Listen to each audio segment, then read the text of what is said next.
Okay, simplifying algebraic fractions involving quadratics. So we're going to do some old stuff first, just as a bit of a refresher, and then we're going to throw quadratics in it just to make it a bit more interesting. So we've got some expression over some expression. Everything's all multiply and divide, so that makes life a little bit easy. So just like before, go through for like terms. So I've got pure number.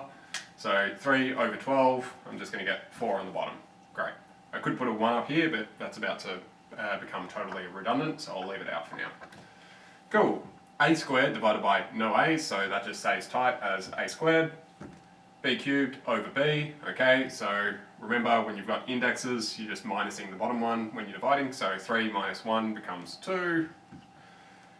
C to the 4 over C to the 6, okay, so now C on the bottom has more powers, so I'm going to end up with 2 left over on there.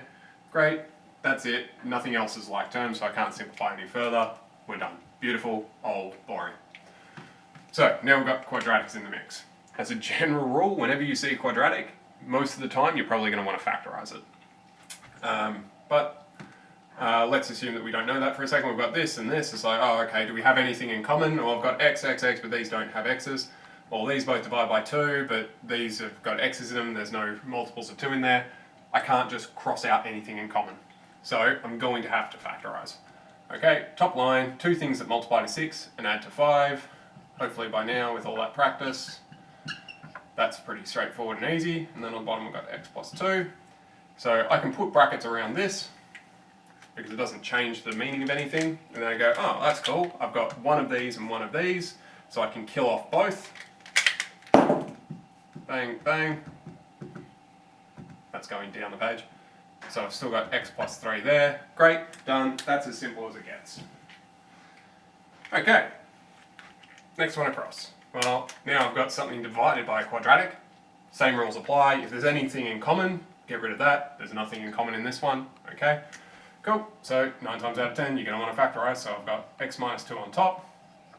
I've got 2 things that times to negative 10 and add to 3. Okay, well that looks like it's going to be positive 5 and negative 2. Great, cool. I've got the same thing on the top here and there, so I can cancel both those. I'll put brackets around it just so it's clear that that's the whole thing that I'm getting rid of. Bang, bang, 1 over x plus 5. That 1 came from the fact that I'm dividing by this x minus 2. And so I need something on the top, and if I've cancelled everything off, there was always an imaginary 1 times that the whole time, just like there was a 1 times here, right? Just writing 1 times something is so redundant that we don't generally bother, but if we run out of things on the top, then there's going to be a 1 up there. Beautiful.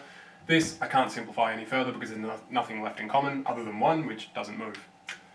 Okay, what if we've got one of these fractions divided by another one of these fractions? Well, going back to the old school stuff, hopefully we remember that we can just reverse this, and by reverse this I mean the following. Cool, so you're going to say keep, change, flip, or whichever way you want to say it, but basically you change this into a multiply, turn this guy upside down. Whichever version of the way you want to say it, doesn't bother me. Oops. Let's x cubed z to the 4. Great. Now we can do a couple of different things. What I'm going to suggest that you do is link up the entire top row. So I've got 3 by 6, 18. A squared by no other a's, so I've still got a squared. B to the 3 by b, remember that's a b to the 1, so that ends up with b to the 4. C to the 4, c to the 2 gives me c to the 6. Over. Same thing on the bottom. 4 by 5, 20. X to the 5 by x to the 3, 5, 3, 8. Y's, only got y to the 6. Z to the 7, no, I've got these, 11. And A hasn't been said before. Cool, X's we already did, Z we already did. Beautiful. So we've got all this, okay. Now, this guy looks very much like one of those, so we're back in familiar territory. 18 and 10, what do they have in common? 2's, so divide both by 2. A to the 2, those two will cancel each other out. B's, the only B's are on the top, so B to the 4. C's, only on the top. x's, y's and z's only on the bottom. Done. Cool. So nothing left in common, so we're stuck there, but this is noticeably neater than this whole big thing. So it still made some progress, that's fine. All you're looking for with this is to simplify it as far as it goes. Sometimes the simplest it gets isn't particularly simple, but it should be a bit better than where you started. Cool, well what if we've got the same thing, just quadratics everywhere? Well, the first thing you should always do whenever you see a whole lot of quadratics, 9 times out of 10, probably factorize everything first. So, top guy, and I'll probably change colour for this. Cool, so this top guy in purple, we've got x plus 2 things at times to 8 and add to 6, so 2 and 4. Change colour, go green, divided by green is x plus 2, x plus 3. I'll go red, why not? Okay, now, I'm going to make a move at the same time. I'm going to say, cool, I'm going to multiply here, so this thing flips upside down. So I've got x, what have we got? 2 things that times 1 over 4 and 5. And this guy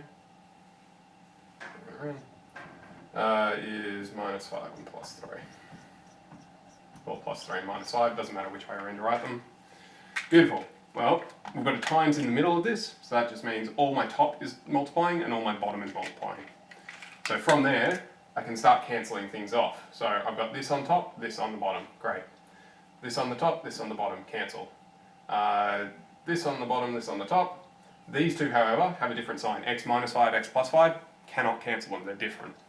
So I end up with just x minus 5 over x plus 5. And this is one of those really irritating times where it's like, oh, it looks like I should be able to simplify that further, but in this case we can't do anything with this level of stuff. There are other expressions for it, but that's as neat as it's going to get for us. So that's fine, but definitely we started with 4 quadratics, we ended up with 2 linear expressions, much neater, much simpler. Beautiful. Okay, well, what if we've got something a bit more like that? Okay, we've got quadratics all over the shop again, so first thing, simplify whatever you can. Now, what we might notice is, 3, 3, 6. Well, hang on, I can take out a factor of 3 before I do anything. Great, we'll take out a factor of 3. You could jump to the next step straight away, and you're welcome to do so. It's just a little bit error prone, so just be careful about it. But if you like to live on the edge, feel free. Cool. We've got 2's in everything, so this minus 12. Cool. This is already a time, so I don't need to flip anything, so that's nice. I'll make this red this time. 4's are in common. Minus 9. And orange. Cool. 2's again. Okay. Plus 5x plus 6. Okie dokie. Cool. Well, now we've done that, we can start to simplify the actual quadratics themselves. So 2 things at times the negative 2, add to 1, so I get x plus 2, x minus 1. Over. Times to negative 12, add to 1, so x plus 4, x minus 3. Red. Cool, slightly different one. Well, here I don't have times to the end, add to the middle. Instead I've got square number, that's difference of 2 squares. So this thing squared, so first number was x. This thing squared, first number was 3, so first add last, first minus last. Over.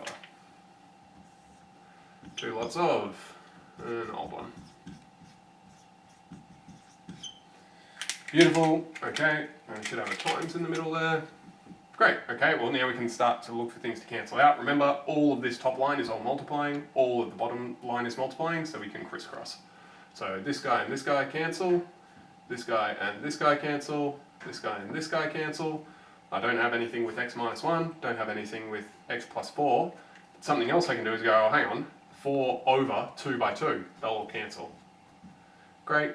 So I've got 3 on top, and then just the x minus 1 left, over only x plus 4, yep, x plus 4 left. So you could write it like that, or alternately you could expand this out if you wanted to. Both of those are perfectly fine. Cool, and that's as neat as that one's going to get. Beautiful. Okay. Well, what else can we do? Other things that we might run into are pluses and minuses here. I'm going to do pluses specifically. The only difference with minus is, let's say, just for example, if this was 2x minus a on 3, then I could just rewrite that as 2x plus negative a on 3. So it's usually a good idea, move that negative just to the front of this thing. Keep in mind if it was over here, 2x minus 3 minus x minus 5 on x plus 4, I'd have plus, and then this whole thing has to be negative, so I'd get negative 5, distribute in, plus, sorry, negative x, and then plus 5. So I'd have to get that, so just be a little bit careful about if you've got a negative in between. Go, that's fine, but we don't need that for now. So it's a mild complication, but it's nothing severe, you've done that before. Okie dokie, well, here is old school stuff again. Well, I can't add these fractions, I need them to have the same denominator. But what I can do is say, okay, well, what can these both multiply up to? And if they're pure numbers, that's easy enough. When you've got algebraic, it's actually even easier, because most of the time you're just going to end up timesing them together. So they can both go up to 3x and 3x. So from here to here, I multiplied by 3. From here to here, I multiplied by x. Okay, well, whatever I do to one side of a fraction, I have to do to the other side as well. So x got multiplied by 3, so this has to get multiplied by 3, 6. This got multiplied by x, so this has to get multiplied by x. 8x. Cool, cool. Alright, well, now they've got the same denominator, so I can make them one fraction. Add these things together, 6 add ax. Can I do anything else? Well, 6 and ax, they're not like terms, I can't do anything with that. So that's it. So this thing and this thing are arguably both simplified. Most of the time, you're going to want things to be a single term, and so you're usually going to want them to be all over one denominator. So this is usually considered more simplified. Having said that, this might be more useful in certain circumstances. But for now, we're trying to get everything into one single term, so one denominator. Okay, well, what if we've got something a little more fiddly? Well, remember, we can put brackets around these, and that doesn't affect anything. Okay, so what I want is this multiplied by this. So that's x minus 3 multiplied by x plus 4. I could expand this straight away if I wanted to, but it just gets a reasonably long expression anyway.